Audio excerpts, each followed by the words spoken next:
Lo que debería haber sido una entrevista rutinaria con Usis se convirtió en la peor pesadilla de Kate y Santiago. El esposo de Kate, Santiago, fue arrestado durante su entrevista con Usis y tuve la oportunidad de sentarme con ella para hablar sobre esa experiencia traumática y sus planes para reconstruir a su familia. Gracias, Kate, por estar aquí con nosotros hoy. Gracias por invitarme.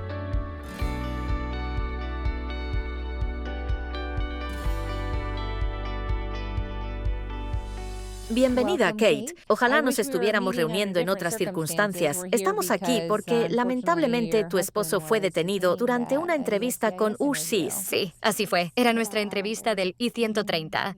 ¿Fue detenido y luego deportado? ¿Y él dónde está ahora? Está en México. De ahí es él, supongo. Sí. Estoy muy contenta de que viniste a compartir tu historia, pero me entristece mucho que tu historia sea esta. Quiero darla a conocer para que más personas sepan lo que está pasando con familias como la mía. 100%. Uno escucha a esta administración decir que van tras criminales, que están arrestando a malos hombres y gente peligrosa, pero eso no es lo que está pasando. Están arrestando a personas de familia. Mi esposo fue un número fácil para ellos. Exactamente. Es una cuota. Cuéntame qué pasó. Ustedes iban a su entrevista con Usis para la residencia, ¿verdad? Estamos en el proceso de tratar de obtener su residencia. Aplicamos hace unos años y este año fue la primera vez que supimos de ellos, cuando nos programaron la entrevista. Mucha gente pensaba que no era muy común que programaran una entrevista en persona para un I-130, pero lo hicieron con nosotros. Yo me puse nerviosa por todo lo que estaba pasando. Además, yo iba a tener a mi bebé en agosto y nos programaron la cita para el 23 de julio. Entonces le dije a mi abogado que no me sentía cómoda yendo antes de que naciera mi bebé, porque quería asegurarme de que mi esposo estuviera aquí para su nacimiento y todo eso. Cuando él fue a la oficina de Usis con otro cliente, logró que la cambiaran y la movieron para el 9 de septiembre. Fuimos esa mañana a Montgomery, Alabama, y entramos. Ya nos habían advertido que tal vez nos separarían al entrar, para hacernos las mismas preguntas en cuartos distintos y asegurarse de que nuestro matrimonio fuera legítimo. Llamaron el nombre de mi esposo, y mi cuñada también estaba con nosotros porque iba a traducirle si no entendía. Él habla inglés, pero no muy bien. Entonces llamaron el nombre de mi esposo y todos nos levantamos porque íbamos a pasar juntos. Y el oficial dijo, no, solo vamos a llevarnos a su esposo, al abogado y a la traductora, porque no hay suficiente espacio en mi oficina. Se lo llevaron y unos 5 minutos después llamaron mi nombre. Yo entré y ahí solo estaban mi cuñada y mi abogado. Me empezaron a hacer preguntas sobre nuestro matrimonio, y el oficial dijo, voy a aprobar esto, porque obviamente ustedes no nos están mintiendo sobre nada, pero aún así nos lo vamos a llevar. La razón por la que se lo llevaron, obviamente ahora están llevándose a todo el mundo, pero especialmente porque en 2013, antes de venir, él fue detenido en la frontera. Dependiendo del oficial, a veces eso termina en una salida voluntaria o en una deportación. Nosotros obtuvimos nuestro FOIA y decía que había sido una deportación. Entonces, cuando él volvió a cruzar, se consideró una reentrada. Y sí, eso fue lo que realmente nos destrozó. Entonces, ustedes presentaron un I-130. Para quienes están escuchando, eso es una petición familiar basada en matrimonio. Estás solicitando que él obtenga estatus legal a través de tu matrimonio. Y es una parte normal de ese proceso tener una entrevista. Y lo que estamos viendo ahora es que durante esas entrevistas muchas veces están siendo arrestadas. Y eso fue lo que pasó. Ni siquiera me dejaron despedirme. Ellos sabían que acabábamos de tener un bebé y que tenemos otros 4 hijos. Yo estaba de licencia de maternidad porque soy enfermera y no estaba recibiendo pago. Él era nuestro único ingreso y tuve que hacer cosas como GoFundMe para poder pagar mis cuentas y todo eso. Entonces tú estás en la sala de espera de la oficina de Usis. He estado en muchas de estas oficinas, así que asumo que es un tipo de lugar donde entras al edificio de Usis. Tienes que pasar por detectores de metal. Hay oficiales revisando tus bolsas y cosas así, y luego pasas a una sala de espera grande. ¿Así fue? Y la sala de espera es fría, todo es blanco. Hay estas sillas de plástico. Y no es un lugar amigable, no es nada amigable. Entonces primero lo llamaron a él y se lo llevaron. Y entonces, ¿esa fue la última vez que lo viste?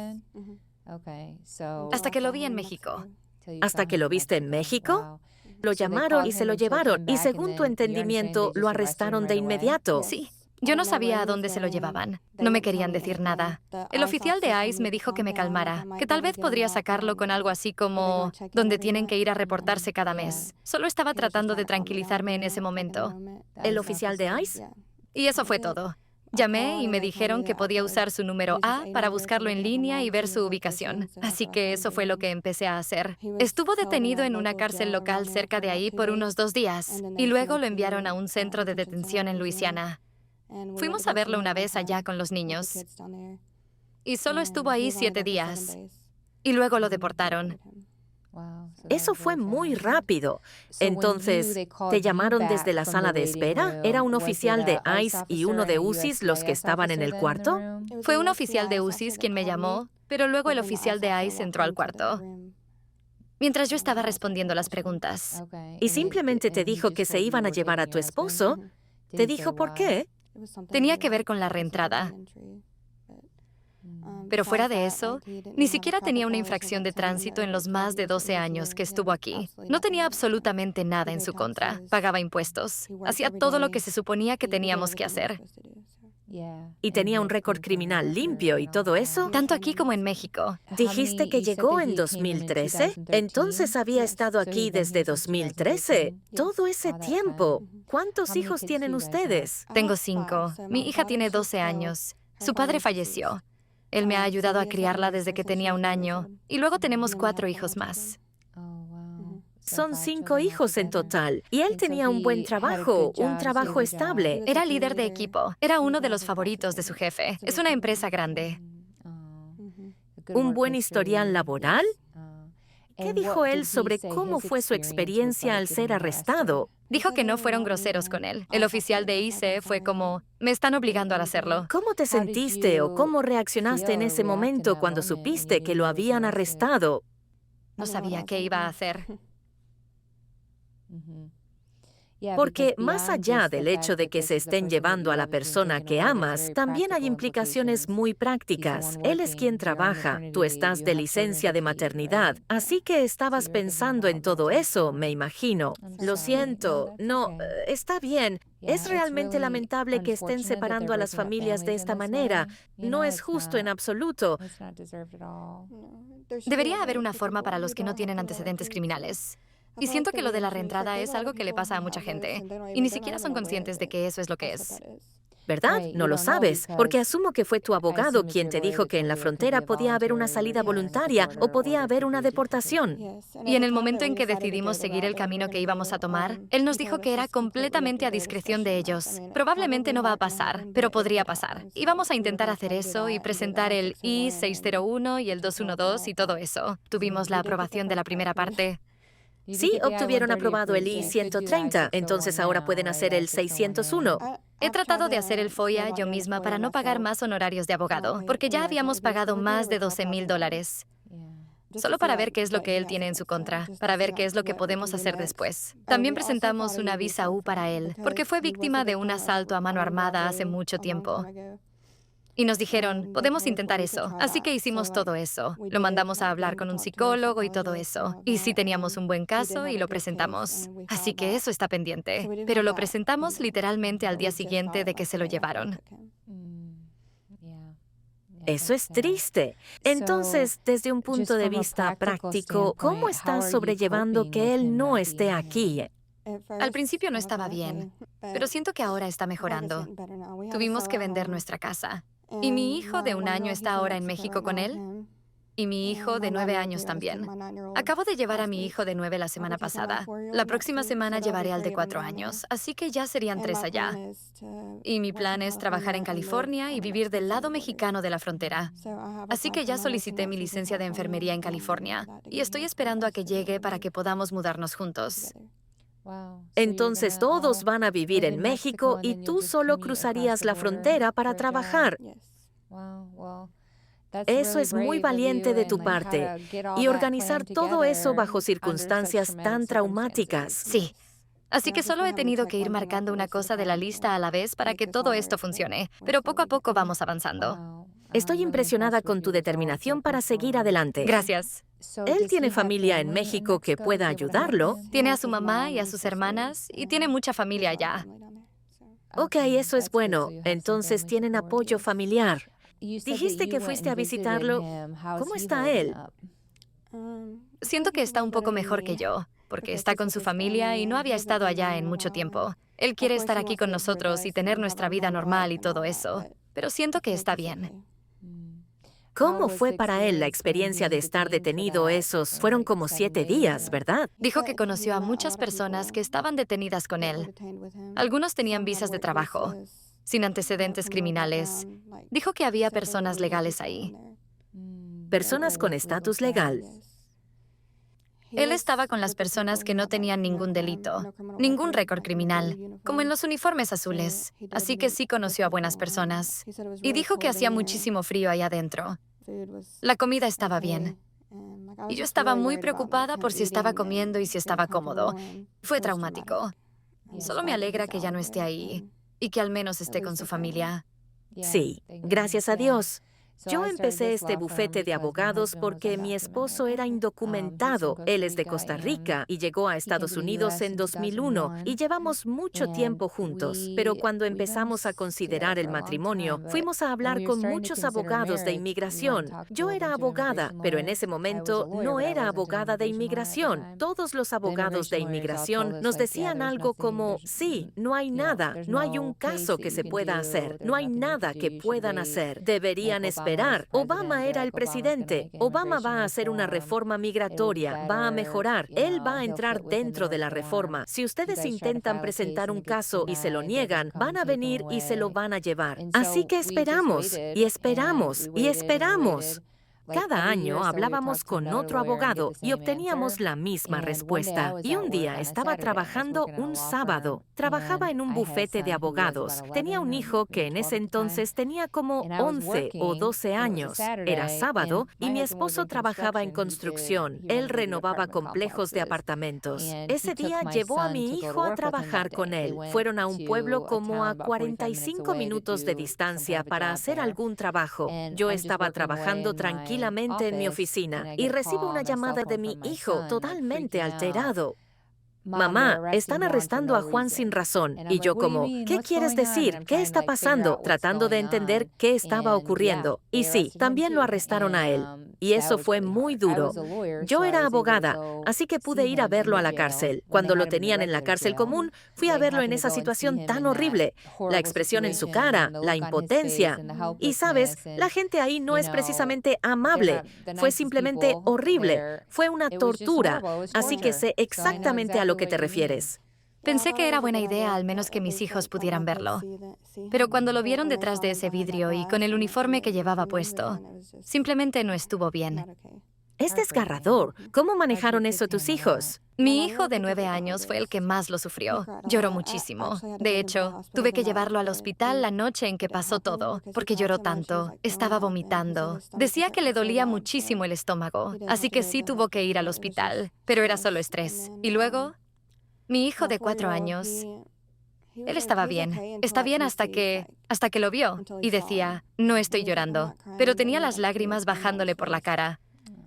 Y luego mi hija, ella es más como yo, oculta mucho sus sentimientos, así que le tomó un poco de tiempo llorar, pero cuando lo hizo, lo soltó todo. Mi más pequeña, la recién nacida, ella no sabe. Y el de 1 año tampoco entendía realmente qué estaba pasando. Ahora el de 1 año y el de 9 están con él y están bien allá. Han estado muy bien cuidados hasta que yo llegue. Pero al menos puedo verlos una vez al mes. Viajo allá para verlos. Eso es bueno. ¿Estás enterada de esta influencer de TikTok que se mudó a México cuando deportaron a su esposo? Sí, sigo su historia. Es muy interesante. Yo también la sigo. Hay muchas así. Yo solo he visto a esa hasta ahora. ¿Hablas de la Guerrita 70? Sí, sí, sí. Están construyendo una casa y todo. No recuerdo en qué parte vive, pero es tan traumático. De verdad te sientes tan impotente y tan enojada con tu propio gobierno por hacer algo así. Sí, siento que no les importamos. Sí, totalmente. Esto es como un nivel completamente nuevo. ¿Y cómo les explicas a tus hijos lo que está pasando? No quería decirles algo como, su papá rompió la ley y por eso se lo llevaron, porque él no es una mala persona y no es un criminal. Así que básicamente les dijimos que hay algunas leyes en este país que necesitan cambiar y que eso lo afectó a él. Y que en este momento no le están permitiendo estar aquí. Por eso se lo llevaron. Sí, es muy difícil. Mis hijos, tengo una niña de 4 años, un niño de 7 y una niña de 9. Incluso con mi hija de 9 años, traté de explicarle a qué me dedico. Le dije que ayudo a personas a obtener estatus legal. Y ella me dijo, ¿qué es eso? Y yo, para que puedan estar aquí legalmente. Y ella, ¿y por qué necesitan algo para estar aquí? No entiendo. Es tan difícil explicarles qué es todo esto. Pero no tienes que decirles mucho para que ellos mismos digan, no deberían simplemente llevarse a la gente así. Incluso los niños saben que esto está mal. ¿Sabías que también han estado negando fianzas? Eso pasó justo cuando lo detuvieron. Horrible, ¿no? Bueno, hace apenas unos días hubo un fallo judicial en California que dijo que esa práctica es ilegal y que los inmigrantes indocumentados tienen derecho a una audiencia de fianza. Recibí la notificación en mi teléfono y me llené de alegría y felicidad. Literalmente estaba llorando. Decía, Dios mío, esto es increíble. Y mi hijo, el de 7 años, me dijo, ¿qué pasó, mamá? Y trato de explicarle y él me dice, ¿por qué hay gente en la cárcel? ¿Qué? La policía lleva a la gente a la cárcel, ¿no? Como que no tiene sentido para ellos.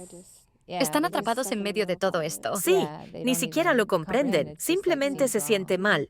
¿Qué dirías que son algunos de tus mayores obstáculos o miedos ahora al arrancar tu vida y mudarte a México? Bueno, no estoy familiarizada con la forma de vida de allá. De donde es mi esposo, sé que es seguro y todo eso. Está en medio de las montañas. No es una ciudad grande ni nada así. Pero cuando se trata de un pueblo fronterizo, cuando escuchas eso, dices, te estás mudando a un pueblo fronterizo, pero tenemos que hacerlo. No hay otra opción. He hablado con otras personas que viven ahí y dicen que está bien.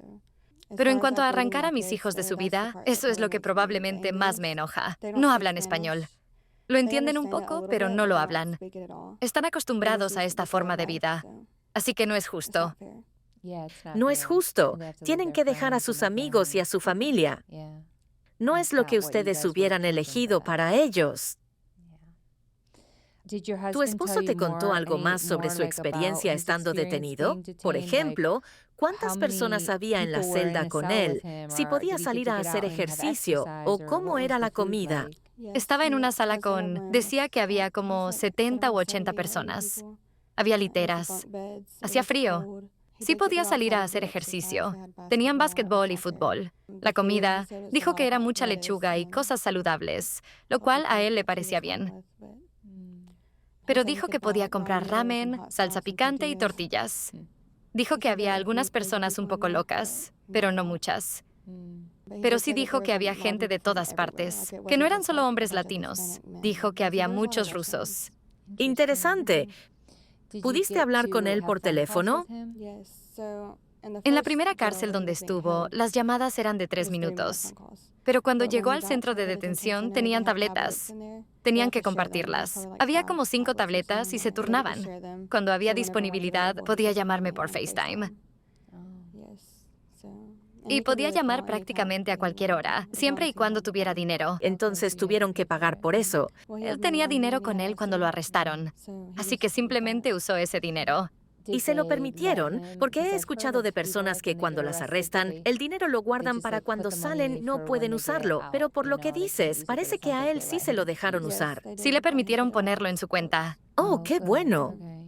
¿Y cómo fue esa primera llamada con él, la de 3 minutos en la cárcel? Yo todavía estaba llorando. Solo le decía que todo iba a estar bien, que iba a intentar sacarlo, que iba a hacer todo lo que pudiera para tratar de sacarlo. Pero nunca siquiera le dieron una audiencia. Entonces él estuvo aquí unos 11 años, ¿verdad? 11 años. ¿Qué fue lo que los hizo decidir esperar hasta los últimos años para presentar los papeles? No hay excusa. Simplemente pensábamos que siempre iba a ser posible y nunca nos casamos oficialmente. Hemos vivido juntos los últimos 11 años.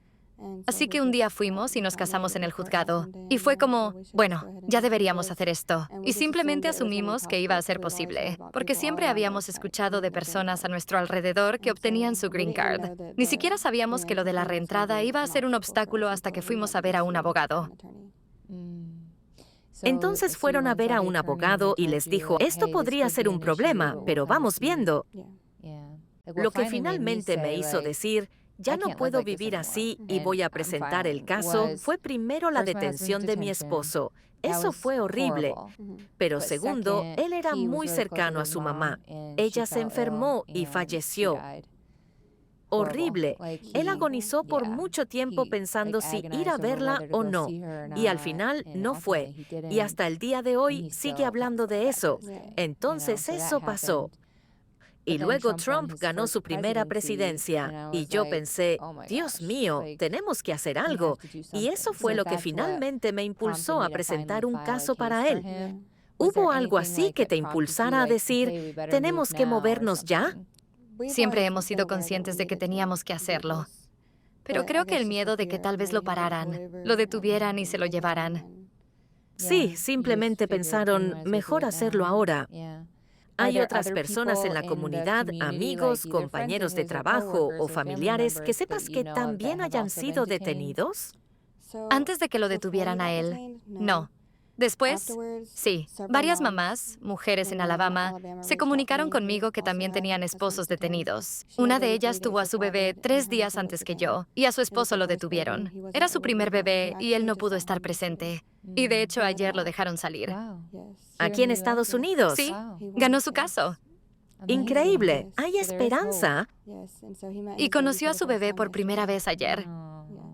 Pero ella estaba ahí. Él estaba de hecho en la misma sala que mi esposo, en la misma instalación, así que se conocen. ¡Qué pequeño es el mundo! Y ella también me ayudó a mí a sobrellevarlo. Respondió todas mis preguntas. Me ayudó a configurar todo lo del FaceTime para ese centro de detención. Y luego otra persona más recientemente, a su esposo también se lo llevaron. Tienen un niño pequeño y él había estado aquí toda su vida, desde los 3 años. Y lo acaban de deportar. Mucha gente en mi área se ha comunicado conmigo. Lo mismo está pasando. Porque lo que nosotros hemos visto es que hay algunos arrestos en una ubicación y luego de eso dejan de ocurrir. Entonces es muy difícil de predecir. ¿Es esa tu experiencia o al menos lo que tu abogado te ha dicho que es algo similar en su oficina? Nuestro abogado nos dijo que era la primera vez que le pasaba algo así. Al menos en una entrevista I-130. Fue la primera vez. Estamos escuchando de arrestos en entrevistas. Por lo que podemos ver, sigue siendo extremadamente raro. Hay muchísimas entrevistas al día, ¿verdad? Incluso nosotros hemos tenido entrevistas con clientes con órdenes de deportación o historiales previos como el de tu esposo, y todo ha salido bien. Y luego hemos tenido 1 o 2 que sí han sido detenidos. Así que simplemente no sabes. Hemos tenido muchas entrevistas que salen perfectamente bien. Muchos colegas también. Y luego parece totalmente aleatorio. Pero luego escuchas cosas en las noticias, como que hubo una semana entera en San Diego donde casi todos estaban siendo arrestados. Y ahora parece que eso se detuvo. Así que lo más difícil es que no se puede predecir dónde va a pasar. También he tenido a mucha gente escribiéndome y preguntándome, ¿era una entrevista I-130 a la que ibas? Porque a mi esposo le programaron una y estoy aterrada. Y no sé ni qué decirles, porque no sé cómo va a terminar. En San Diego vimos a algunas de las personas que estaban siendo arrestadas. Era una locura. No tenían prácticamente ningún problema en su historial y aún así los detenían. Y aunque estos casos salen mucho en las noticias y todos queremos escuchar sobre ellos porque la gente necesita entender, siguen siendo raros. Ese es el único lado positivo y ojalá siga siendo así. Ojalá no veamos que esto aumente en frecuencia, pero sigue siendo importante que la gente lo entienda y sepa qué esperar si llega a pasar. Por eso tu historia es tan importante. Trato de ayudar a quien puedo, respondiendo preguntas. Pero hay muchas que simplemente no puedo responder, porque no lo sé. No sé la razón detrás de esto. ¿Qué tan lejos quedaba la instalación de Luisiana de tu casa para ir a verlo? 5 horas. 5 horas en carro. ¿Lo viste una sola vez porque era muy difícil o porque estaba muy lejos? Lo vimos 2 veces. Fuimos una noche y nos quedamos ahí. Y luego fuimos a verlo a la mañana siguiente. Y para el final de esa semana ya no estaba. Me llamó y me dijo, vaciaron mi cuenta, ya no tengo dinero. Y me dijeron que cuando hacen eso es porque me van a llevar a algún lado. Así que prepárate. No sé si me van a transferir a otra instalación o si me van a deportar, pero va a ser esta noche. Eran como las 11:30 de la noche cuando me llamó. Me dijo, ya nos van a llevar a otro cuarto. Llamaron mi nombre. Dijo que todas las noches llamaban nombres. Y si llamaban tu nombre, te ibas esa noche. Así que me dijo, llamaron mi nombre. Me voy a ir. Te llamo tan pronto como pueda. Dijo que como a las 3 de la mañana lo subieron a una camioneta y luego a un avión. Fueron a Atlanta a recoger a más personas y luego a la frontera. Y de ahí, cruzan caminando y Migración Mexicana los recibe. Los llevan a un lugar seguro. Les dan comida, una tarjeta con algo de dinero y un boleto de autobús a la ciudad más cercana a donde son. Y les dicen, si sales de aquí y te secuestran, no es nuestra responsabilidad, pero puedes quedarte aquí hasta que llegue tu autobús.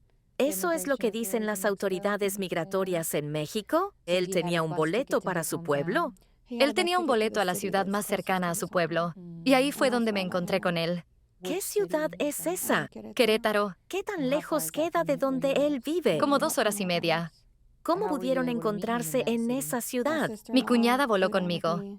El autobús que supuestamente iba a llevarlo tenía que salir el día anterior, pero nunca llegó. Así que él estuvo un día extra en ese lugar. Nosotros estuvimos allá 2 días esperándolo y lo recogimos en la terminal de autobuses. Eso es bueno, al menos pudiste verlo. ¿Cómo supiste que ahí era donde iba a estar? ¿Te llamó cuando llegó a México? Les devuelven los teléfonos cuando llegan del otro lado de la frontera.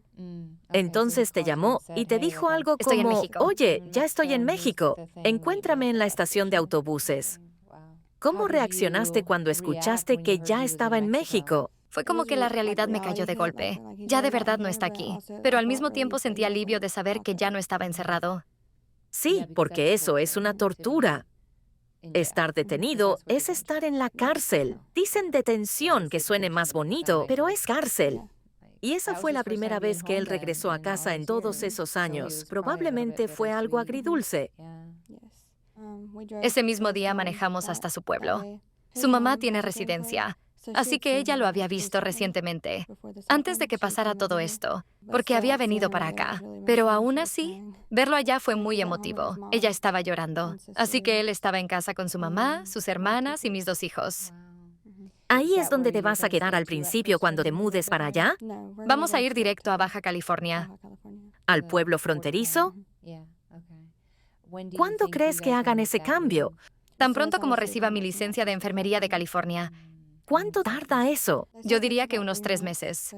Apliqué en octubre. Estoy esperando que sea en enero o febrero. Todo es tan rápido. ¿Te imaginabas esto para tu vida? Para nada. Nunca. ¿Qué dice tu familia? Mi papá está destrozado. Es muy cercano a nosotros y a mis hijos. Mi mamá también. Pero realmente las únicas personas cercanas que tengo son mi mamá y mi papá. ¿Crees que ellos puedan ir a visitarlos? Sí van a ir. Va a ser difícil. Primera vez que vivas lejos de ellos. Mi papá vive en Huntsville, Alabama, y yo vivo en Tuscaloosa. Son como 2 horas y media, pero aún así baja muy seguido. Lo siento, eso es muy duro. Realmente están separando familias y por eso estas historias son tan importantes. No es solo que estén yendo tras criminales, están yendo tras todos los que puedan.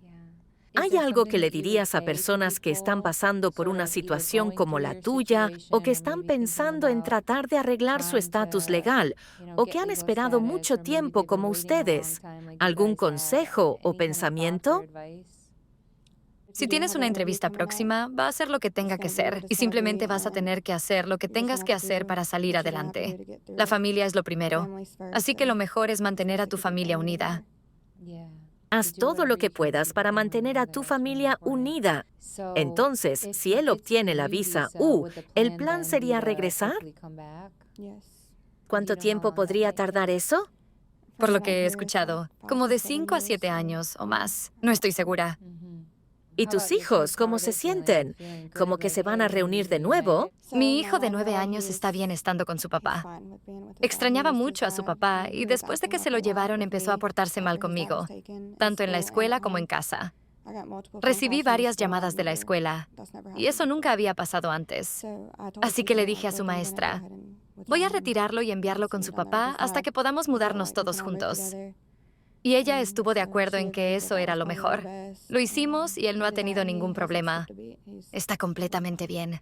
Mi hija de 12 años es la que más difícil lo ha llevado. Está en la secundaria. Tiene a sus amigos. Tenía su propio cuarto donde siempre estaba. Pero siento que ella va a estar bien cuando lleguemos allá y se dé cuenta de que hay otras personas como ella.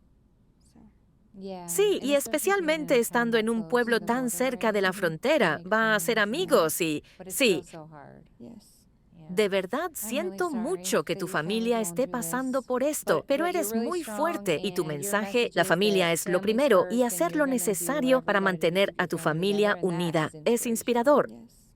Yo solo siento que debería haber una forma de evitar la ley que los somete a la prohibición permanente después de la reentrada. Si tienen un récord criminal limpio en Estados Unidos, porque no siento que eso sea razón suficiente para separar a una familia. Estoy completamente de acuerdo, especialmente porque se activa cuando alguien entra, y en este caso a él le dieron algo que se llama expulsión expedita en la frontera y luego volvió a entrar. Simplemente estaba tratando de venir a Estados Unidos y ahora carga con eso. No es como que estuviera aquí haciendo algo malo, que un juez lo deportara y luego regresara. No fue así. Es completamente diferente a alguien que se mete en problemas, comete un crimen y es deportado por un juez. Es una historia totalmente distinta. Siento que algo tiene que cambiar con eso, porque muchísima gente está siendo afectada por lo mismo, y está afectando más a los ciudadanos estadounidenses que a los inmigrantes. Sí, así es. Y has tenido algunos videos con muchas vistas en redes sociales por esto, ¿verdad? Estoy tratando de que todos vean mi vida tal como es, sin filtros. Estás compartiendo tu historia y corriendo la voz. ¿Cuál es tu usuario de TikTok? Es Kate531. Kate531 en TikTok, para que la gente pueda ir y ver tu historia, escuchar más y ver a tu hermosa familia también. La próxima semana es el último día de clases de Leo, mi hijo de 4 años, el martes. Y el miércoles nos vamos otra vez a México, y él se va a quedar allá. Así que voy a hacer otro video sobre su último día de clases. ¿Qué fue lo que te impulsó a ir a redes sociales con esto? Es una especie de desahogo. Nunca había usado TikTok así. Antes hacía videos de vacaciones y cosas así, porque mis hijos literalmente han vivido el sueño americano, viajaban mucho, pero no documentaba mi vida. Cuando pasó esto, sentí que tenía que hacer saber a la gente que esto es lo que está pasando. No están llevándose a criminales. Esto destruyó a nuestra familia. Somos una familia promedio en nuestra comunidad. O sea, mucha gente nos conoce y ellos no sabían lo que estaba pasando. Ahora muchas personas están viendo y espero que con mi historia y con la de otras personas a quienes les está pasando también y que también están publicando. Y espero que mucha gente esté viendo nuestras historias y quizá cambien su forma de pensar. Sí, incluso estamos viendo que personas que respaldaron esta administración o apoyaron a esta administración durante las elecciones, ahora dicen, oigan, nosotros no firmamos para esto, esto no es lo que queríamos. He escuchado mucho eso también. Las elecciones de medio término son el próximo año. Tal vez eso ayude, pero es muy duro cuando esto está pasando y te sientes impotente. Lo es. Y claro, también se vuelve político, pero al final no importa quién esté en el poder. Los inmigrantes siempre quedan atrapados en el medio, siempre quedan atrapados en medio del juego político, siempre salen lastimados por esto, y realmente nunca cambia nada. No ha cambiado. Como dije, todo el mundo decía, Obama va a traer una reforma para ustedes. Eso nunca pasó. Yo sigo esperando. Solo desearía que más personas se levantaran, suficientes personas para lograr un cambio.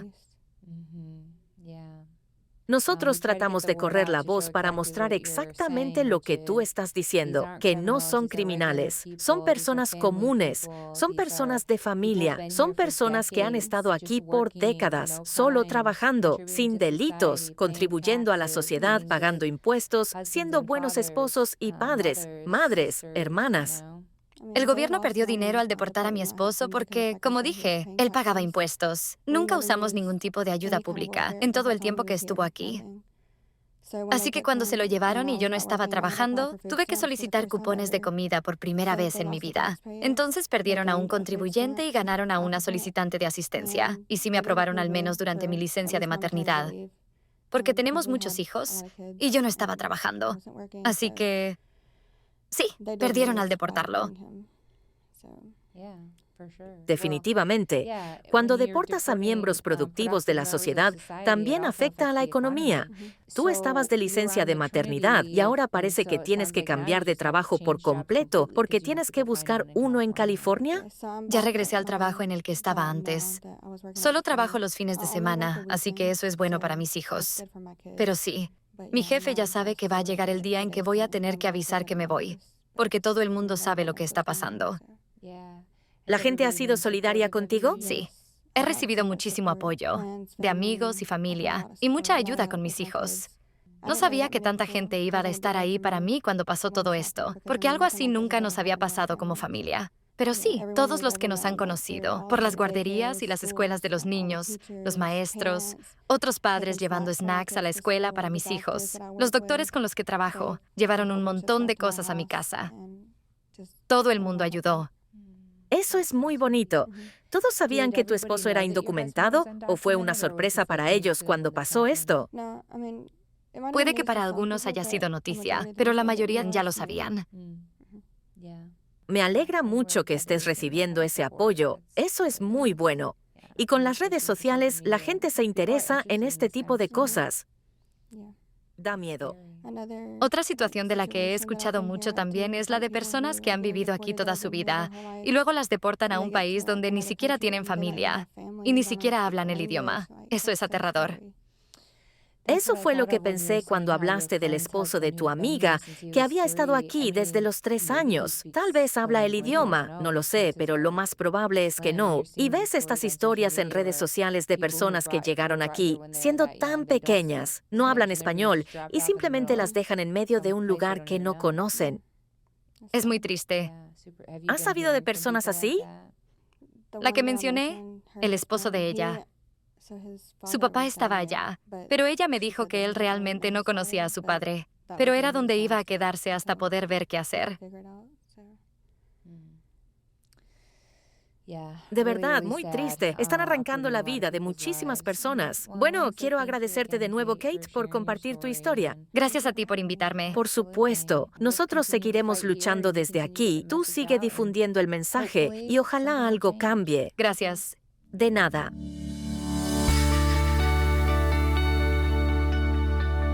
Gracias de nuevo, Kate, por compartir tu historia con nosotros. Y para todos los demás, por favor sigan nuestro podcast en su plataforma favorita. Visítenos en YouTube y síganos como @abogadangel. También estamos en todas sus redes sociales favoritas como @abogadaangel. Constantemente estamos publicando contenido nuevo, hablando con invitados interesantes, con el objetivo de ayudar a esta comunidad y cambiar tantas vidas posible.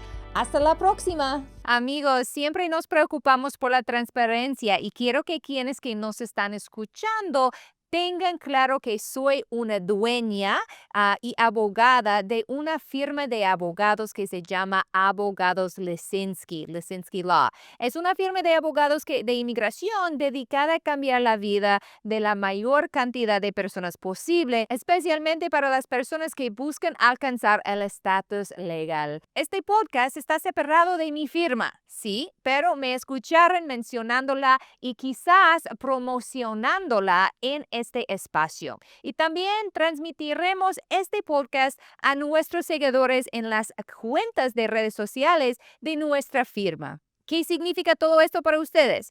No mucho, pero quiero que sepan que, siendo completamente honesta, la firma pagará servicios publicitarios a este podcast. De igual manera, este podcast podría pagarle a la firma por el acceso a los seguidores de sus redes sociales. Y a pesar de que hablemos sobre temas relevantes para la comunidad, nada de lo que hablamos aquí debe ser interpretado como consejos legales ni establece una relación abogado-cliente. Para hacer esto, debes llamar a mi firma y agendar una cita. Todo esto es un asunto legal que no cambia la misión del podcast: educar a nuestra comunidad inmigrante con información importante para ellos, y la meta sigue siendo la misma: cambiar la mayor cantidad de vidas posible.